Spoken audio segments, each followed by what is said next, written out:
If it was 10, I can also say 3 to the power of 5. What will it effectively mean? I am multiplying 3 5 times. This is what it basically means. That is, this is the number of times, that is 5, is what I call as exponents. In the previous question, I had multiplied 10 4 times. That is the count, is what I basically call as exponent. So the exponent is the count of the number of times that you want to multiply.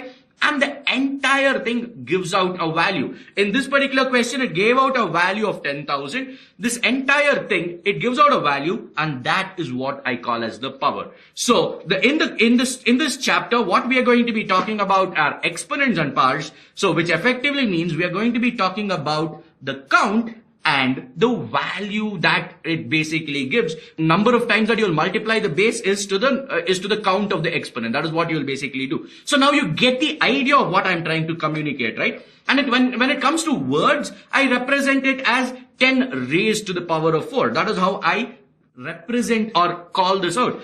When I was doing multiplication out here, I use the terminology, right? 10 times 4.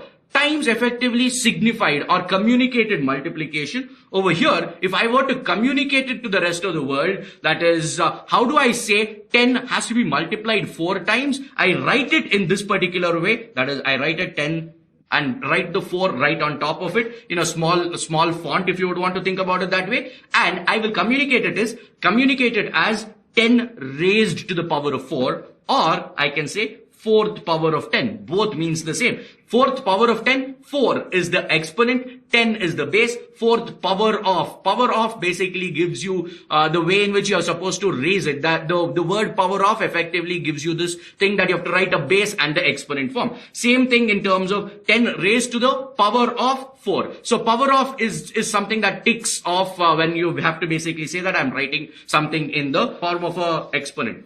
Great. I have one food for thought for you, right? Why this exponent becomes very, very interesting as far as the numbers are concerned. I have this particular sheet of paper. I have this tissue paper in front of me. What I'm going to basically do is to fold this tissue paper out here. But before I fold it, I want you to have one observation. How thick do you think this paper is? This is about 1,000th of a centimeter. That's the thickness of this particular paper, isn't it? Very, very, very thin. So now I fold it once. And I want you to observe the thickness of this particular paper. Has this thickness increased any significantly? It has not, right? It just become twice 1,000th of a centimeter. That is, if I were to represent it in the decimal format, it is going to be 0.001 centimeters. That is what I basically am representing. I folded it twice and it did not increase significantly. The thickness did not increase significantly. I'll do it the second time around. Do you think the thickness has increased any significantly? No, right? It has not increased any significantly. Third time around, not increased any significantly. What am I trying to get at, right? Hypothetically, I wanted to ask this question. Hypothetically, what if I took the same paper and I kept folding it by halves? What I was doing is I took the paper, folded it by half. I took the same paper, folded it by half, took the same paper, and I kept folding it by half.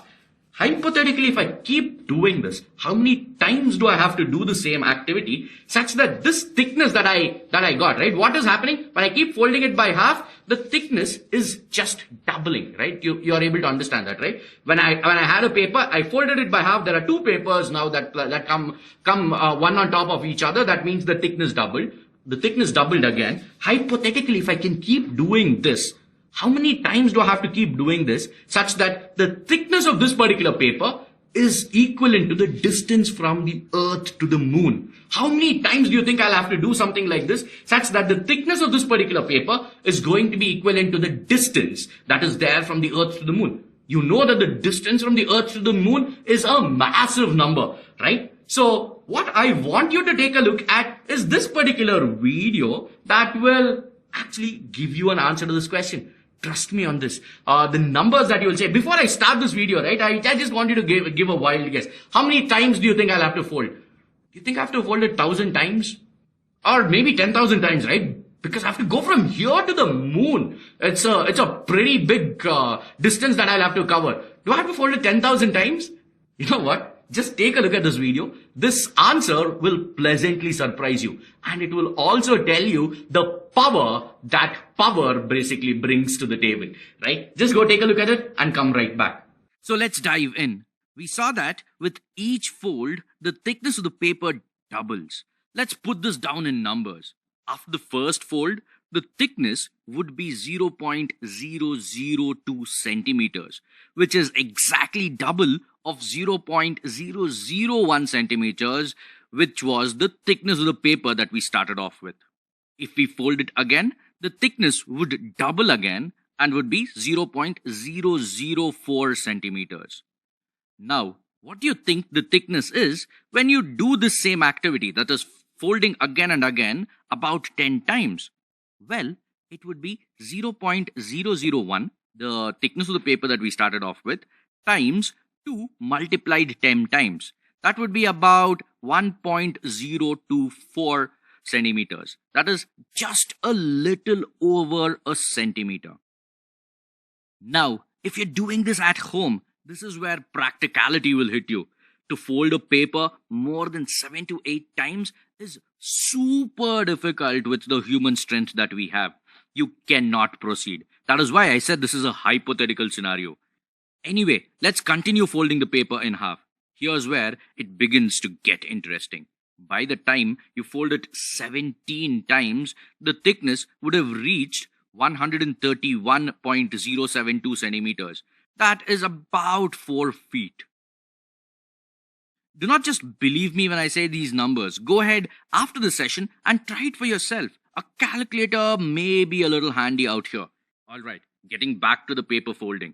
If we continue to fold the paper 23 times, the thickness would be 8,388.60 centimeters or 83.8 meters. This puts it at about the height of Qutub Minar, which stands about 73 meters tall. It's worthwhile to stop here and reflect for a moment. Just by folding a paper in half, even as thin as the paper that we started off with, 23 times would put it as tall as the Qutub Minar. And this type of growth is what we call as exponential growth. And as you saw, just by folding a paper in half, we can not only go very far, but this happens really fast as well. Alright, let's get back. If we now continue to fold it 27 times, we would have crossed a kilometer in height. Fold it 30 times would put us at more than 10 kilometers, which is about the average heights planes fly. Now, go to 40 times, the thickness would have now been nearly 11,000 kilometers, and you might just hit a GPS satellite. Can you believe that? Now, that it does not stop there. Fold it 45 times in total, and you would be near the moon when it is at its nearest point in its orbit to the Earth. Can you believe that? It does not stop there. Hold on your thought. If you thought that all of this was counterintuitive, one more fold and you would be back to Earth. So, when you fold a paper as thin as the paper that we started off with, about 45 times you would get to the moon, and with the 46th fold, you would be back to Earth. Now,